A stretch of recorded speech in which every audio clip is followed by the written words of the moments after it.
Just about everywhere, and even conservative Montgomery County, where the Hispanic population jumped from 13% a decade ago to 21% now. Our next guest is working to make sure they get a fair shake. Maria Banos Jordan heads the Texas Familias Council. Welcome. Thanks for coming on this morning. Thank you, Eric. So it's an interesting dynamic going on in Montgomery County. You have a rural population, mostly of Anglos, but you've had this surge in Hispanic population right now, but the two groups really haven't communicated with each other very much. Right. So you have two communities developing simultaneously, side by side, and so that was a concern for us, and that's why this council became so important for Latino professionals to invest their time. Essentially, what you guys are doing, your council, is trying to get these two groups to really talk more, communicate more, and just see what they can do together to move forward. Absolutely, because what affects the general population affects our Latino community. The approaches might be different, and so sometimes you need that level of experience to interact and connect those two populations. So my council is made up of professionals that are retired professors, attorneys, healthcare workers, social workers, and educators. Well, we talk about the Anglo leadership there in Montgomery County. What do you try to get across to them to let them understand that it is beneficial to them to go out and speak to this community, whether it's a politician trying to stump for some votes and introduce himself or herself to that population as well? What do you try to get across the leadership there that this would be beneficial for them? Absolutely. Diversity is an asset. I mean, Houston is a testament to that. If we look at the growth of Houston over the last 40 or 50 years and the enrichment that we've received here. So Montgomery County is following suit, but our leaders need to understand that this is the emerging community. They are our future voters, constituency, our labor force, absolutely, and so we have to invest in their well-being and their development.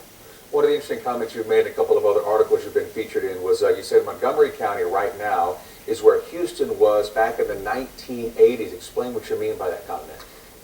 Just the percentage of the growth and the awareness of the population and the inclusion into our institutions and our leadership. So those of us that grew up in Houston, we benefited from the civil rights era, and most of our parents are immigrants, and so we saw that journey. That's what I'm encountering in Montgomery County now, is that first generation of homegrown Latinos whose parents were immigrants, and they are trying to find their way and trying to find their place at the table. One of the communities you've been really focused on and really working in is the Deerwood community of Montgomery County, who a lot of times, and before you kind of really got involved with them 6 years ago, didn't really communicate a lot with the leadership there in Montgomery County. But now you guys, to break the ice, so to speak, even had a candidate forum where politicians came in there to Deerwood and spoke with the Hispanic community and tried to introduce themselves. Absolutely. Deerwood is very close to our heart. It really does represent the fiber of our Latino community, hardworking American Latinos raising their children and trying to provide a better future. But there wasn't very much interaction, not just with government officials, but with the business community, with what we consider community in general. So our focus has been to identify the assets within Deerwood and then connect those assets, which is the people themselves, to the greater county assets. And when I was asking about what you've kind of suggested to the Anglo leadership of Montgomery County, you've also made suggestions to the people of Deerwood, I would say, about how they need to get involved in their own community as well, throughout the Montgomery County. Absolutely. So our focus with that is to try to find avenues to, not just with the youth, but with the adults, is to connect them to events or happenings outside of their own community.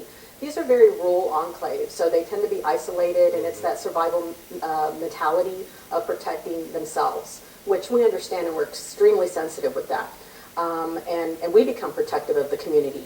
But it's very important for the older generation, and especially for the youth, to get to know the world outside. So one of the wonderful things, aside from this political forum that we held last month, is we boast that we have the first bilingual Girl Scout troop and Boy Scout troop in Montgomery County, right there in Deerwood. Okay. All right. Maria Banos Jordan, head of the Texas Familias Council. Thanks for coming on this morning. Thank you so much, Eric. All right. Well, just ahead, a place helping Hispanics get ready for a changing workforce, and later,